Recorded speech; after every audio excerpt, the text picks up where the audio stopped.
Buah dari sebuah kebaikan. Di sebuah hutan, ada sebuah rumah yang dihuni oleh seorang ibu dan anaknya. Di sore hari, mereka gemar mengunjungi hutan untuk bermain atau sekedar mengamati hewan-hewan di sana.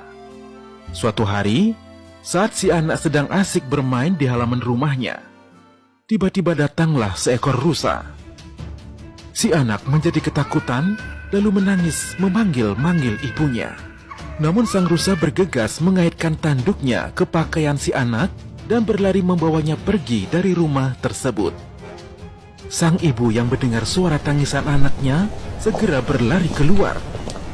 Namun betapa terkejutnya ia saat melihat anaknya sudah dibawa lari ke dalam hutan oleh si rusa.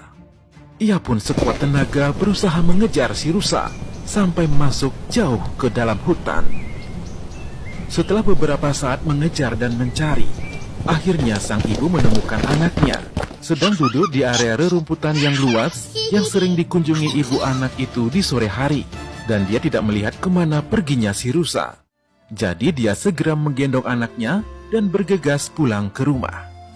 Namun betapa terkejutnya sang ibu saat tiba di rumah. Ternyata rumahnya telah hancur, tertimpa pohon besar.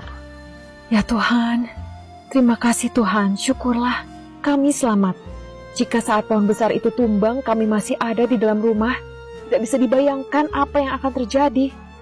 Seketika sang ibu ingat pada kejadian beberapa tahun sebelumnya, saat ia menyelamatkan seekor anak rusa dari incaran seorang pemburu.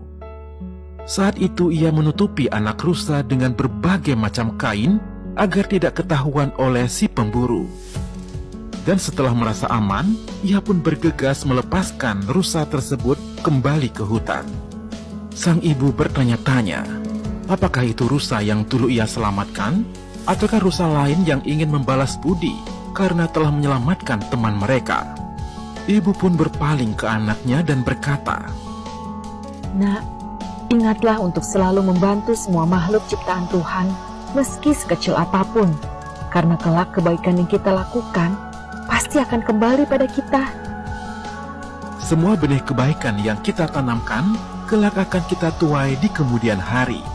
Jika bukan kita yang menuai, kelak mungkin yang akan menuai adalah anak cucu kita.